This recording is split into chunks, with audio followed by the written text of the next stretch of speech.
Church Avenue and Bedford Avenue.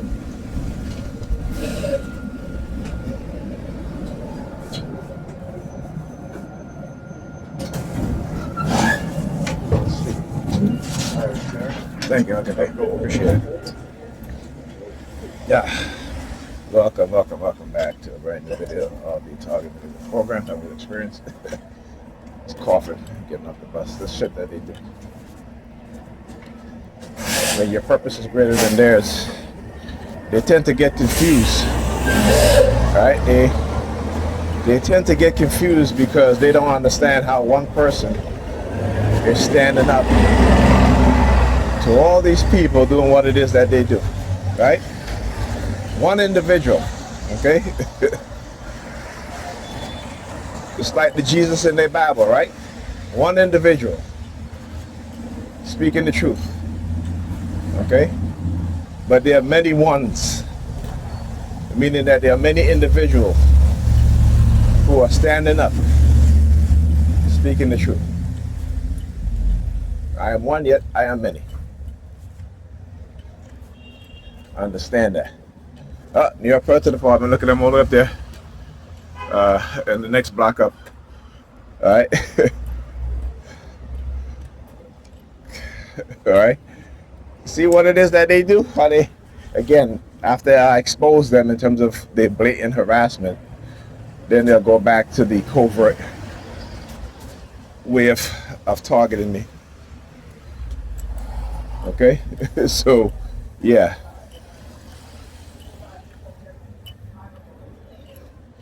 I was just, yeah, fire trucks.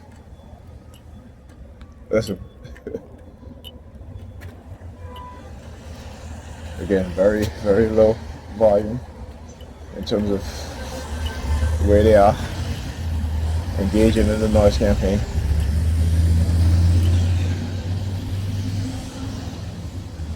Again, another zombie stand in the middle of the sidewalk. Right? Okay, and look on his phone. The zombies, man. There's a glitch in the matrix, and so they stand up in the middle of the sidewalk, sticking his finger in his ears. All right, the zombies.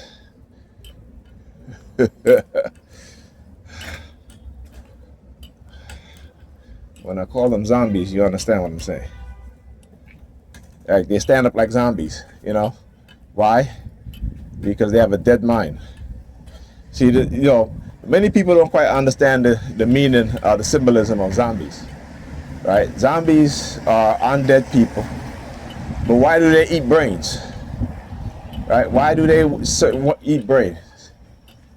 Right? Because they eat brains because they want to be alive again.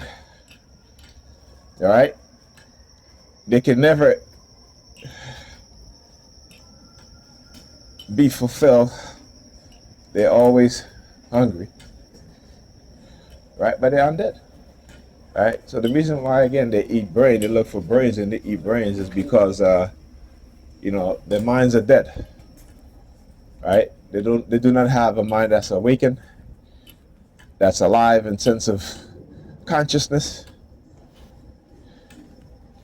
right? So we walk around, we are alive in our bodies, but in our minds, we are a dead people.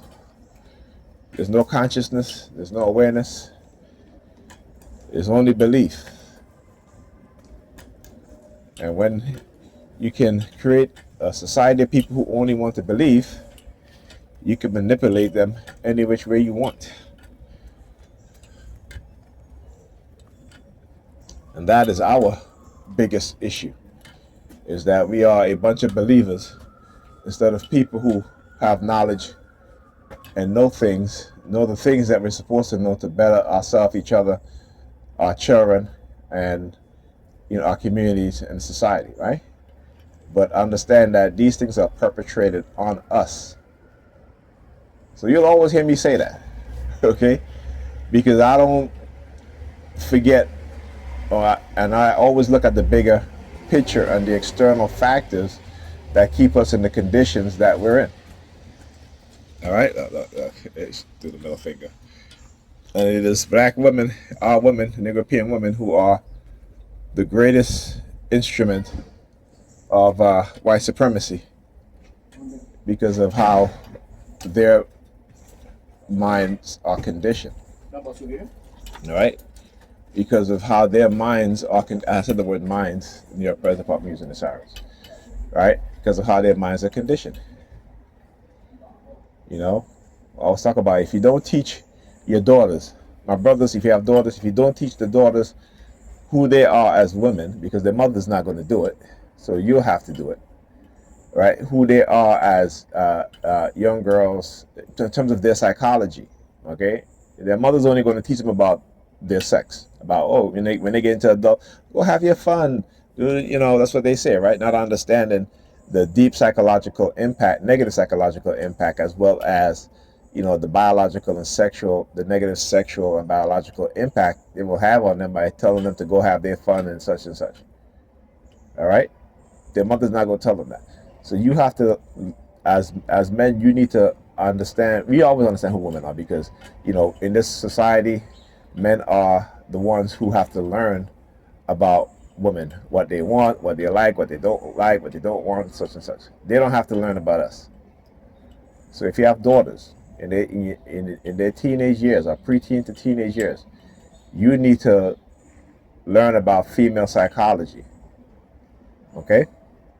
Now you need to teach them because they're not going to learn it in school. So you need to teach them that women are naturally hypergamous.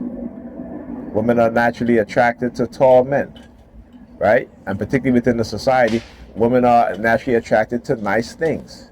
Okay? You know what I'm saying? So you got to teach them to think logically. So what I'm going to start doing with my daughter is to, there are these books that are for teenagers to teach them how to think logically. So I'm going to start to purchase these books. She has a Kindle, Amazon tablet. So I'm going to get her the digital version of it. And there are some that also involve like critical thinking skills, problem solving skills. Those I'm going to get in paperback for her to actually do the exercises in there. But we have to notice the deficiency that has been done in our women, and then we have to pick up that slack, okay?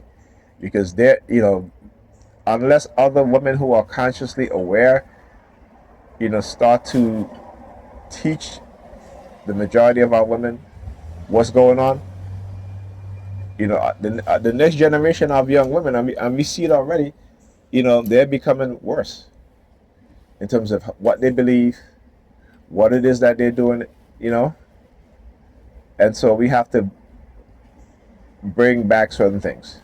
Like for example, my daughter, she don't ever call her friends that are girls bro. I don't let my kids use the N word, particularly at the age that they are, and I've explained to them what the N word meant in its original meaning, as well as how white people use it against us and how at times we use it against each other, right? And again, if it's a word that, like I said, if you educate white people on what it actually means, they'll stop using it. And if we understand the proper pronunciation for the words and start using it in this proper pronunciation, right, and in its proper definition and association, right, we probably will stop using it because we're so used to using that negative connotation at each other using that word. But that's what you have to do. As fathers, you have to listen. Like I said, they've been taught. Our women have been taught that the only way that we as men can contribute to our children is financially. That's it, because the state has invested in a program to manipulate the minds of our women, right? And it's profit driven. Always understand this. As Neely Fuller say, it is a white supremacy and white supremacy is a business, right? Capitalism is white supremacy. It is a business, right? So there's always going to be a profit incentive, a profit driven aspect of what it is that they do. right? We just have to understand that and recognize that. All right, talk to you guys in the next video.